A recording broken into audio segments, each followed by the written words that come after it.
how, would you encourage your kids to do something sort of out of the norm, like playing computer games, if it meant they were going to be an entrepreneur, if you like? See, Brenda. This is a tough one for me. It is. Because as you know, I have a son who's, when he was 13, he used to play a lot of video games and he used to spend all of his time upstairs in his room. And I used to just go mental that he wasn't doing his homework. And it turns out that my son Jamal, he's now... well, at 15, I bought him a camera for Christmas. A video camera? A video camera. I'm so old I do that, video camera. No, but... Video camera, Video not a book. Yeah. Was he in a play? But I bought him this camera, and he's now he founded an online digital media company called SBTV, and he was one of the people that discovered to launch Ed Sheeran's career. So that was a proud day. Yeah. I was crazy. I was very embarrassed. But you know, so I'm the parent that stopped him from doing it, and I took away his stuff because he was getting into a bit of trouble at school. So I took away his phone, I took away his game console. Which is what good mums do. But he's never forgiven me for it. It's the first thing that he'll remember saying. You took away my gaming. You took away. I wouldn't be doing this if it was down to you. And so I have to come back and say, in hindsight, is a good thing. And if I'd have had hindsight, then I would have let him do it. But you see, that raises a... Sorry, Andrew, that raises a great point, because the thing is, you can imagine Jamal's... not Jamal, Jaden, his mother threw out the Xbox, threw out everything to do with IT, and he continued to play his Fortnite. And now he's got nearly $1 million. He's going to buy his mum a house, he's going to buy her a car. Now she's saying, oh, my goodness, isn't it great that he did those 10 hours a day? So hindsight is a great thing, isn't it, really? Yeah, absolutely. Yeah, I mean, Gloria, basically, she said, I threw out his Xbox and snapped his headsets because I was getting calls from school saying he's falling asleep in his lessons. Yeah. And it's interesting, Brenda, because I'm one of those parents, was one of those parents that literally read the media and it was like, gaming is evil, they're going to ruin their brains, they're going to get fat, they're going to do this, all the negativity overpowering. But actually, I remember doing a radio show actually with Eamon, and we actually had a gamer on, and he said, look, you've got to understand that this is the future. This is the world that these children are going to be living in and inhabiting. He said, and he said, if I said to you there was a subject out there at school that improves your coordination, helps you to solve problems, actually improves your concentration and brain speed, multitasking, gives you social skills, we'd all be like, yeah, what's the subject?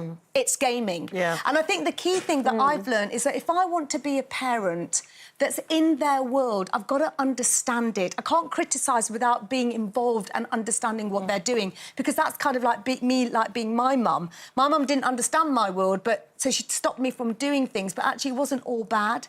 And I think, they also did a survey to say that 75% of parents who actually work in tech are saying that our education system is not geared for the skills of the future. And so we've got to have a balance between curriculum and critical learning, which is part of gaming. Yeah. So actually, I think it's about control.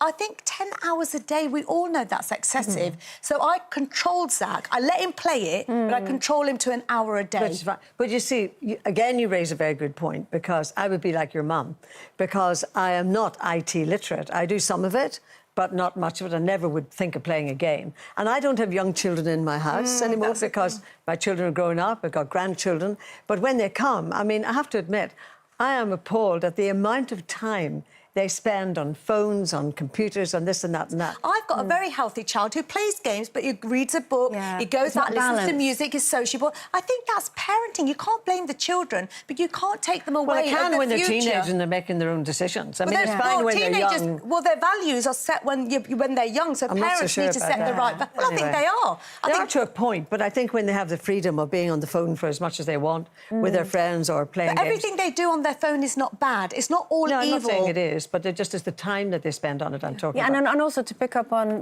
what Gloria said, there is that in 2018, the World Health Organization classified gaming disorder in the International Classification of Diseases. So this was people who were obviously playing it too much and that sort of thing. And we all agree with that. Yeah. I do hear what you're saying, Sarah, Fortnite is seen apparently as the precursor to the metaverse, which I had never heard of until today, which is an evolution in the internet. Experts are forecasting a brand new job sector of in-game careers and economics, for example, trading, bartering, buying, where humans will work. I don't even understand what that means. Yeah. What I do know is that a member of our family, a teenager in our family, she's soon going to be going to college and going to be doing a course in game design. Yeah.